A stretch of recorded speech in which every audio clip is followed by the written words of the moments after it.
Good morning, everyone. My name is Mads Barbesgaard. I am chairperson in a Danish solidarity organization called Afrika Kontakt.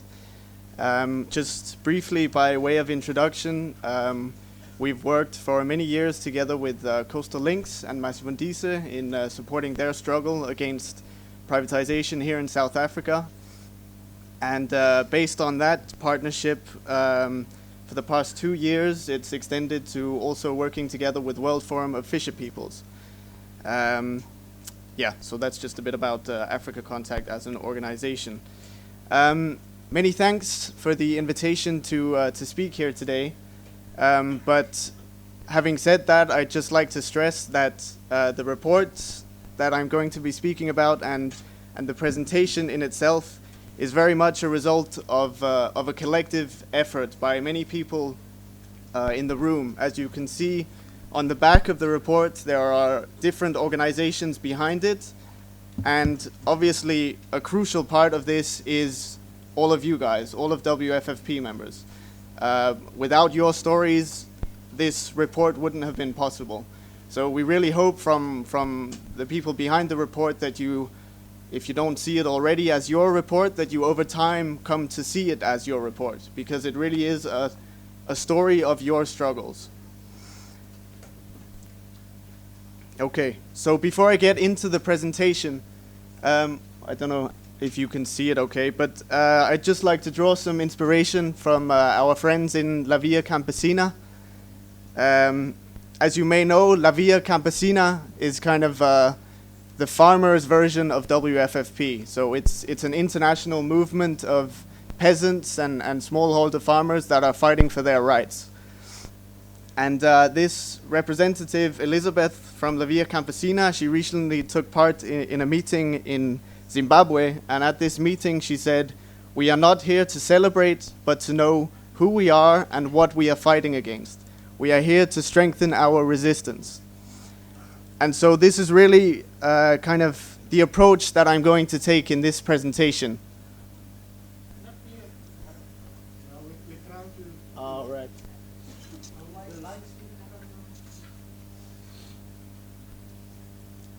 But it's only on this slide. The rest of the slide should be more clear. Okay. But yeah, the next ones will be better.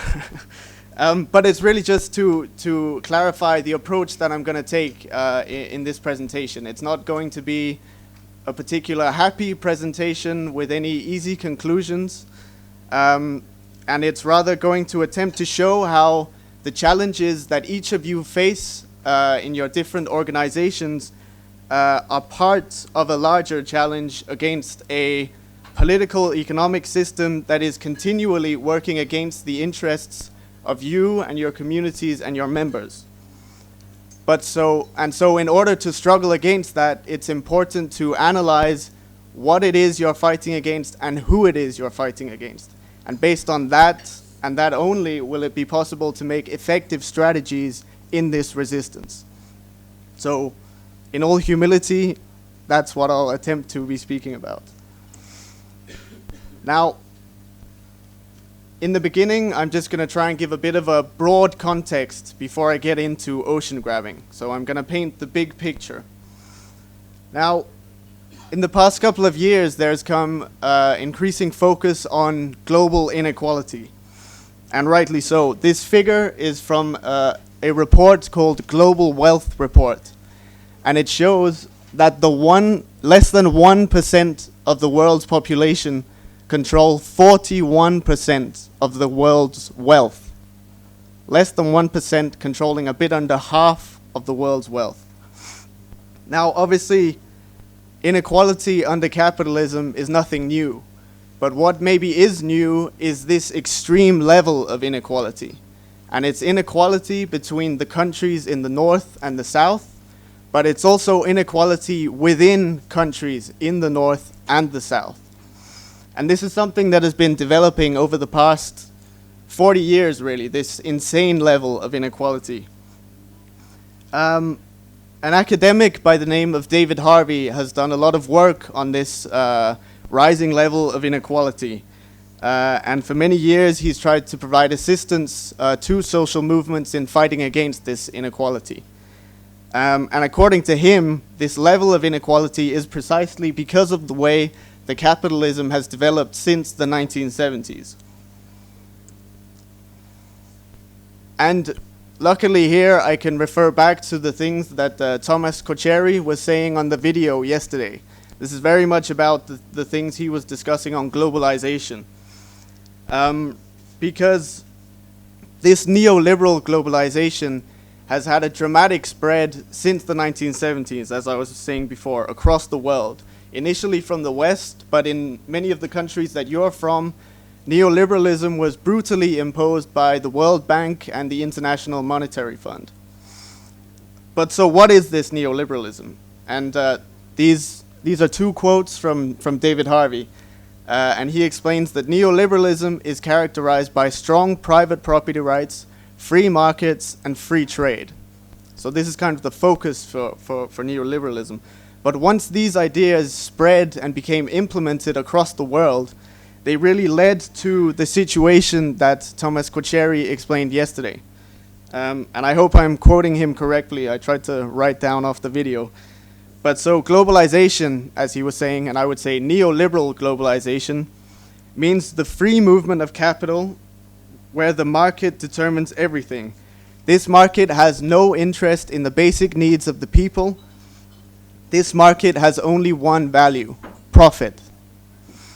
And so to this statement by Thomas Kocheri, I would add the second point here that you can see on the slide by David Harvey, that as this version of capitalism has spread, there has also been a huge concentration of economic and political power amongst a very small elite. And so, according to David Harvey, this development since the 1970s, we need to understand that as a form of class war.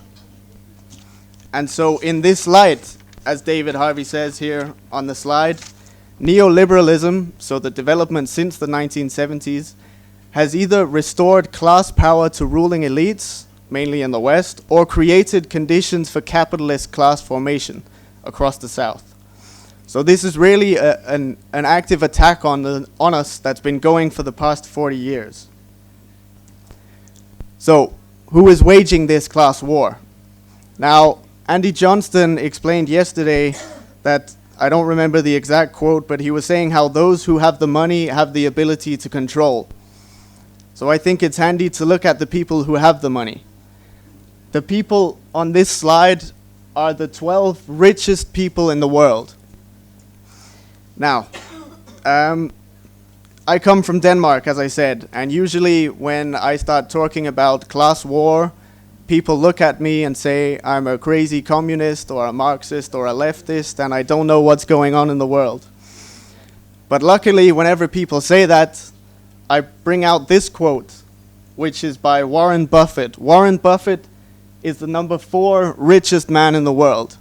And in an interview to the New York Times in 2006, he said, "There's class warfare, all right, but it's my class, the rich class, that's making the war, and we're winning."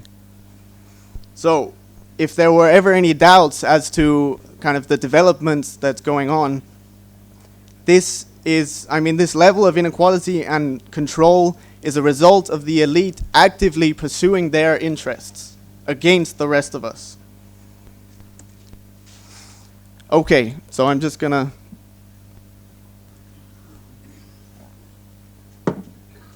move on to ocean grabbing. So with our report, and as has been said earlier, you all have it in your conference package. We wanted to understand how these general dynamics that I've been speaking about played out in relation to small-scale fisheries and how they affect small-scale fisher communities. And so as this neoliberal project was about power, in our report we also centered ocean grabbing around the notion of power. So I'm just going to read from, this is a quote from the report on page 3. "Ocean grabbing thus means the capturing of control by powerful economic actors of crucial decision-making around fisheries, including the power to decide how and for what purposes marine resources are used, conserved, and managed now and in the future. And so as a result, these powerful economic actors, whose main concern is making profit, are steadily gaining control of both the fisheries resources and the benefits of their use. And so this is kind of, it again hinges on control, but this is then just specifically how this control affects small-scale fisher communities. Now, one aspect of this ocean grabbing is what Professor Seth Masinko was speaking about yesterday with the whole privatization movement. But ocean grabbing is much more than that. It's not just privatization of fisheries. It's also land grabbing. It's also nuclear power plants. And it's also a lot more than just the oceans. As our friend from Uganda was explaining yesterday, there are many of the same issues in Lake Victoria, where grabbing is also taking place. So I'm just going to run through a few examples of ocean grabbing. Now, this is really bad picture too. I'll just have to explain it. This is a picture from Ecuador, where there used to be a huge mangrove area where many small-scale fishers used to get their livelihood from. But as you can maybe see, this entire mangrove area is being destroyed because there is pressure from the elite and from the government to promote shrimp farming in Ecuador. And so at the moment, Ecuador is the 5th largest producer of shrimp worldwide. But this shrimp production means that the people who used to live here, the small-scale fishers who used to rely on the mangrove areas, have been evicted. The families have just been moved. And so now shrimp production is increasingly taking over these mangroves. And so again, if you look at the power dynamics, it's a very clear example and a very violent version of ocean grabbing, where shrimp farmers have gone together with decision makers and are enforcing a grabbing of resources away from fisher communities. And I'm just going to read a quote here from the WFFP member in Ecuador. "The estuary has become a war zone, and farmers are even use packs of dogs and armed militias to protect their farms." And so this is the shrimp farmers violently upholding their interests against fisher communities. This is the webpage of something called the Baywatch Eco Hotel in Sri Lanka. And now, to unsuspecting tourists, this hotel resort looks very luxurious and exclusive, and you can be close to nature and everything. But as our friends from Sri Lanka were explaining yesterday, there's a very dark story behind this tourist resort, because the empty beach that you can see in the picture used to be fishing grounds that provided support for many, many, many fishers. But now, as you can see, there are no fishers. And all this happened because after the tsunami in 2004, a handful of decision makers and investors were quick to use the state of shock that came out of the tsunami, and they put through a number of laws which allowed the coastal lands to be grabbed by Sri Lankan and foreign investors, military and government institutions to develop different kinds of luxury tourist resorts. But in all of these cases, the people who used to fish here, used to live here, they've been totally evicted and can no longer access these areas. So they've totally lost their livelihoods, and these areas are now instead totally geared toward profit accumulation for the elite. This is a picture from Bangladesh. Okay, that's also a bit of a strange picture in this light, I can see. But it shows the world's largest mangrove area in Bangladesh. And this entire area obviously sustains the lives of many fisher communities that live in these mangroves and extract their livelihoods through these mangroves. But the Bangladesh Power Development Board, together with the Indian state-owned National Thermal Power Corporation, has planned to build a huge coal power plant called the Rampal coal plant. And this coal plant is going to destroy this whole mangrove area. So once again, all the communities that rely on this mangrove area in their daily livelihoods are going to lose their livelihood. And again, it shows the very clear conflicting interests between the government here in the name of economic growth and how the government will gladly sacrifice the livelihoods of the surrounding communities in the name of economic growth. And again, this is just the last two examples just to show through how many different processes ocean grabbing takes place. The picture at the top is close to the Yangtze River in China, where there has been the largest hydroelectric power project in the world. The Three Gorges Dam has been produced, and so through this dam they're damming up the river, but this obviously has to flood huge areas of land where, again, fisher communities used to live and fish in the river. But all these people have now been displaced due to this Three Gorges Dam. Below is a picture of Shell, the multinational oil company, and their destructive oil spills in the Bodo community in Nigeria. Now, these creeks and swamps that you can see here in the Bodo community used to sustain a fishing community of 31,000 people. But due to a number of large oil spills from the Shell's oil pipes, all of this area has been destroyed. And so people have lost their livelihood and the whole environment that they've been basing their livelihoods on for many generations. And indeed, this Bodo oil spill is estimated to have caused the largest loss of mangrove habitat by oil pollution in history. But as it is, Shell hasn't paid anything to anyone yet. No compensation. So, as I said, this has taken many different forms. It's many different examples from around the world and many different processes. But a common denominator amongst all of these different examples is, this is another quote from the report on page 6, the exclusion of small-scale fishers from access to fisheries and other natural resources through the adoption or reinterpretation of laws, regulations, or policies affecting fisheries governance.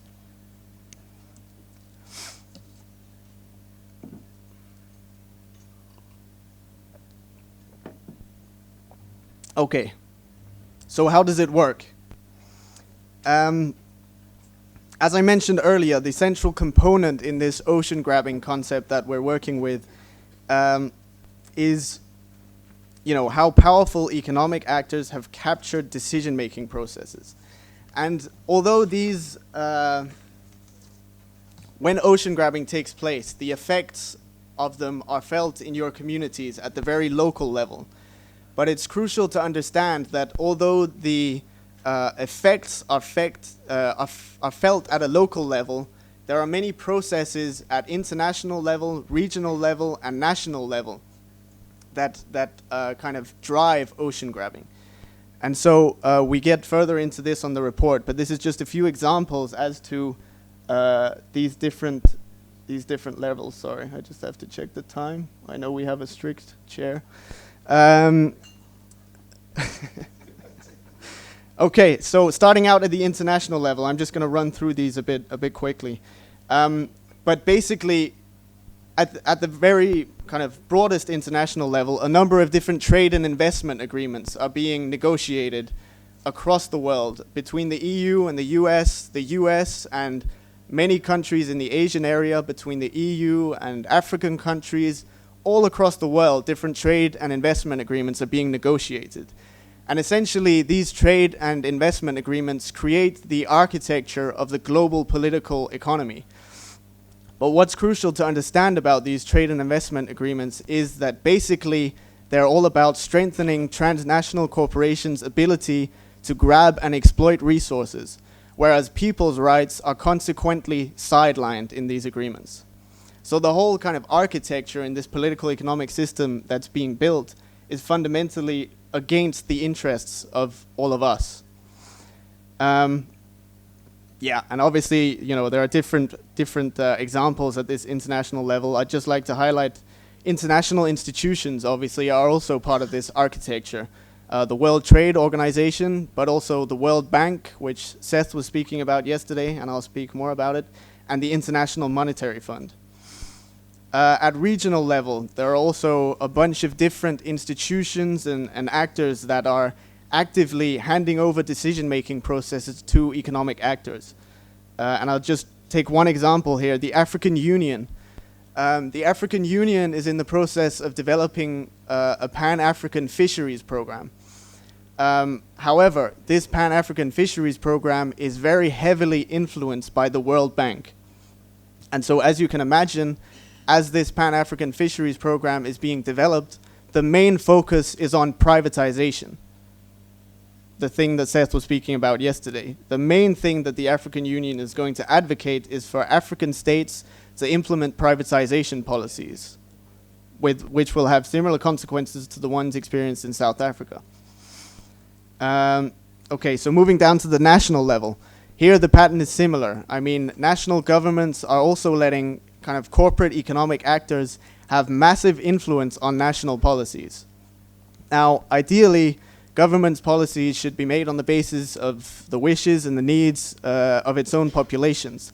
But what we're seeing across the North and the South is that governments are increasingly aligning with the interests of corporations instead of citizens. And so as a result, at the national level, a number of different policies, from investment to agriculture to fisheries to extractive industries, all of these sectors are being geared towards facilitating profit accumulation rather than developing policies that base on the interests of the people. And now I just want to move to a concrete example of how that kind of shows this process of how different actors at different levels are coming together to kind of wage this class war that I was speaking about earlier and facilitate ocean grabbing. And this is the Global Partnership for Oceans, and Seth was speaking a bit about it yesterday. But the Global Partnership for Oceans, just to kind of refresh your memory, is a World Bank-led initiative. And according to themselves, they're working to end unsustainable harvesting of ocean resources, habitat destruction, and ocean pollution. So, it all sounds very good. And when you go onto their website, it's full of happy pictures of happy fishermen and dolphins and turtles, and everything is green and happy all over the place. But as Seth was explaining, what they're actually doing is working to impose privatization policies on the one hand, but the other side of that coin is MPAs, as you all know, marine protected areas. These are the two key tools that the World Bank is working to push through this Global Partnership for Oceans. And just to, Seth was speaking also, again, a bit about it yesterday in terms of the economic power behind this program. But when this GPO was launched, the president of the World Bank said that the idea was to raise $1.5 billion to work with this program. That's a lot of money. And so this money is going to go into the regional institutions that I was mentioning, so the African Union, possibly in their fisheries program, but it will also go directly to national governments. So that means the World Bank can approach a national government with a bag of money and say, here's a bag of money, but if you want to get it, you have to reform your fisheries sector and enforce privatization and MPAs, because this is what we think will save the oceans. So who's behind the GPO? Now, this is the list of GPO partners, and this is all on their website. And I know that this list looks pretty impressive. They have 155 partners, and it's across different sectors, governments, international institutions, and whatnot. But the crucial thing that you have to see here is that none of these partners represent your interests. I know it says civil society organizations here, but it's crucial to understand that these civil society organizations are only environmental NGOs. None of these environmental NGOs are membership-based, they aren't representative, and furthermore, a lot of them just fundamentally agree with the World Bank in that what is needed is more privatization and more MPAs. So social movements aren't part of this partnership. I just want to take a few of these Just have to check the time here again. Okay, I'm just going to take a few of these to show how this kind of power grabbing takes place through this program. And here it's especially interesting to see how these are all partners. So there's the Walton Family Foundation, which Seth was speaking about yesterday. And then you see some of the environmental organizations that are a partner to this project. And it's interesting to see how these different actors, supposedly different actors, are very, very closely connected. Now, the Walton Family Foundation, Seth mentioned yesterday, they're the family behind Walmart. So this huge transnational supermarket chain. And the Walton family, I don't know, on the first slide I showed, 4 of the members of the Walton family are 9th, 10th, 11th, and 12th richest people on Earth. And so these people, through their foundation, they're spreading the dogma of privatization directly, kind of advocating it on behalf of the foundation, but also indirectly by funding many of these environmental NGOs to say the same thing as they're saying. And so the foundation itself, this is again off their website, they have explained how their main focus is creating economic incentives for fishermen. Now, if you remember the toolkit that Seth gave yesterday for when to identify privatization, economic incentives for fishermen was one of them. This is privatization they're talking about. So that's directly as a foundation. In terms of funding, in 2013 alone, this is from their grant report from 2013, again on the web as well, the foundation spent $10 million to promote privatization policies. And these $10 million went to Environmental Defense Fund, which is down in the left corner, and WWF, the World Wildlife Fund for Nature. And this was in 1 year. In the past 5 years, the Walton Family Foundation has spent more than $120 million funding Environmental Defense Fund, WWF, Conservation International, and the Nature Conservancy, all partners to the GPO. So this just really kind of clearly shows how elite actors are aligning and working together to promote their own interests. And obviously in the process, this will inflict severe damage on coastal communities across the world if this GPO program spreads. And again, this is just one example. Similar analysis of the different actors and who is behind, who is pushing these ocean grabbing processes in all of the examples that I mentioned could be made. Now, similar to how Seth gave a toolkit for identifying privatization yesterday, I just thought I'd kind of briefly give a toolkit as to how to identify that ocean grabbing is on the way. In terms of wild capture fisheries and the privatization drive, I mean, this is very much in line with what Seth was saying yesterday. Whenever people speak about creating economic incentives, whenever it's about too many boats, too few fish, whenever, rights-based fisheries in general, they're speaking about privatization, and that's a warning that ocean grabbing is on the way. In terms of aquaculture, as I showed in Ecuador, but also in Honduras, in Brazil, shrimp farming is a really big issue and really grabbing a lot of mangrove and ocean areas away from fishers. And the main kind of argument to develop aquaculture is that supposedly, because there aren't any fish left in the ocean, now we have to produce them ourselves to feed the world. On the one hand. On the other hand, it's very much about this general focus on export-oriented economic growth. So the reasoning goes that it doesn't matter if a few coastal communities are moved because it's good that we get export-oriented growth. The final one is really just all ocean grabbing or any attacks in general. That when people start speaking about in the name of economic growth, we have to do this and this and this, then you know ocean grabbing is also somehow on the way. Now, the picture that I've been, and I'm summing up here just for the chairs, the picture that I've been drawing here is one of very powerful enemies that are inflicting or attempting to inflict severe damage in coastal communities. And this is accurate. This is what's going on. But obviously that doesn't mean that you can't do anything against it. And both of these pictures show that I have here. One is from NFF in India, and the other is our hosts, Coastal Links and Masvundisa here in South Africa, struggling against ocean grabbing in their own countries. So clearly, and both of these struggles were to some extent successful. I mean, I know that Coastal Link is obviously continuing the struggle, and as is everyone else, but this was at least a small success. No, not a small success. A big success in a much larger struggle.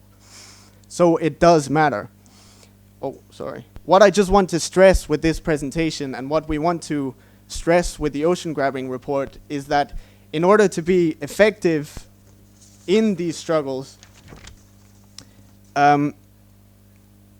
within each of your contexts, it's crucial that you make kind of a similar analysis as I've done here, because what you are facing at local level can be traced back to international and regional level. And what we tried to do with the ocean grabbing report and with this presentation is to kind of clarify these connections. But there's need for each of you to kind of develop this analysis in your own context. Because, I mean, the only way that we can effectively struggle against this is if we really know what we are fighting against and who we are fighting against. I'll leave it there.